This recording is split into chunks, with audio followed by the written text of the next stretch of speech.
Hello, welcome to my virtual open house for English 2 or 10th grade English. So I wanted to introduce myself. This is my first year at Oviedo High School. I've taught for 5 years over at Jackson Heights Middle School. In fact, I have some very familiar faces in our English classes. I've taught there for 5 years for eighth grade English. Taught creative writing. I was a yearbook advisor.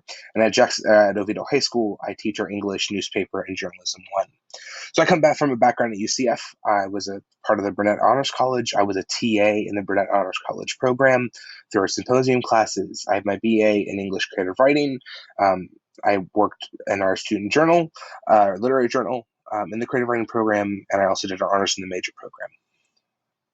Personally, I'm married to Miss Erica Queen over at Winter Springs Elementary. She's a fantastic teacher. She was the teacher of the year 2 years ago over at there, and they run a very, very fantastic program. And so we're both teachers, so we've both been, you know, having to go through the whole teacher thing of doing these split classes and doing this. So it's been an interesting year. It's been an exciting year, and it's been a fun year of learning new ways to give back to our community. We're big Disney fans. We've not gone to Disney recently, but we're excited to hopefully head back once things get a little bit better here. Okay, so some 10th grade, our expectations for our 10th grade English. We're going to be reading, writing complex texts. We're going to be engaged with diverse texts written from authors of all cultural backgrounds, orientations, political affiliations, races, and time periods. We're going to be going everything from Maya Angelou to Shakespeare. We're going to be reading A Thousand Splendid Suns to Julius Caesar. We're going to be doing a ton of different things.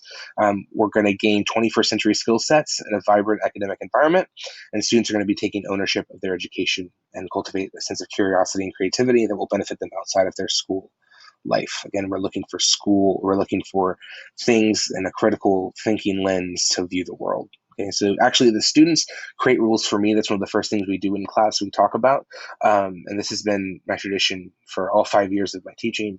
And so I want to make sure that students have the ability to create rules that make sense for them. So they make the rules that make sense for me of what makes them have a good teacher, and we honestly turn those around and they make the rules for themselves as well. And what we found is that they make the similar rules, and so we typically just reverse the rules for both of us, and it makes sense. So feel free to read through those. Just so you know, I know it's scary having going back face to face, and so I want to tell you that we are taking this extraordinarily seriously. We're mandating masks to be worn at all times. Our desks are wiped down at the end of each class period, and they do a very deep clean at the end of the day. I've been able to meet our custodial staff, and they are taking this incredibly seriously as well. We're also not sharing supplies, so makes it really important that students are bringing their own supplies each day. So for our Seminole Connect students, the big deal is just making sure that they're logging on during the time that we have class. Timeliness is super, super important. We all understand that things come up, that things will block us in our days, and that we may not be able to get on at the exact right time each time, but we're really asking that students are as close as possible. And in order not to waste time for our face-to-face and for our Connect students, we want to make sure we're going over directions one time and that we're all following on the same page. And so if they're signing in just even a little bit late, that pushes us back quite a bit. So we're making sure, please make sure to be on time, and that's for all students, but particularly our online students. Tech issues happen. We know that we're going to go throughout this year and try to work the best way we can. So major text this year, I try to include some of the authors and books that we do. We're going to look at Lord of the Flies, 1984. These are books we're going to really try to make sure we get to, but clearly, given everything going on, we're going to work on it. We use a lot of YouTubers in class. I try to pull out a lot of podcasts and some contemporary poets, contemporary writers, and TED Talks, and even classic literature like Les Mis.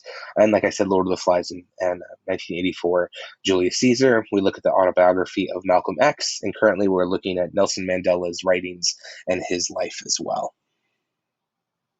Supplies, all we need for class is a notebook, which you'll take notes on, and a pen or pencil.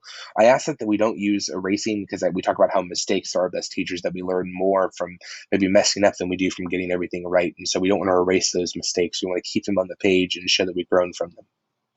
Right now, testing, it's a fluid topic. Our FSA, we know is happening sometime in spring. We're going to be using RightScore, which is a system that sort of models itself after the FSA. Our first one is going to be in September, and RightScore is a great opportunity for them to focus on writing, and it gives me as a teacher a lot of really great data to look through and to really hone our instruction and where that needs to be. We also have a common 9-week exam that's made throughout all of Seminole County, and that's going to count as 20% of their grade.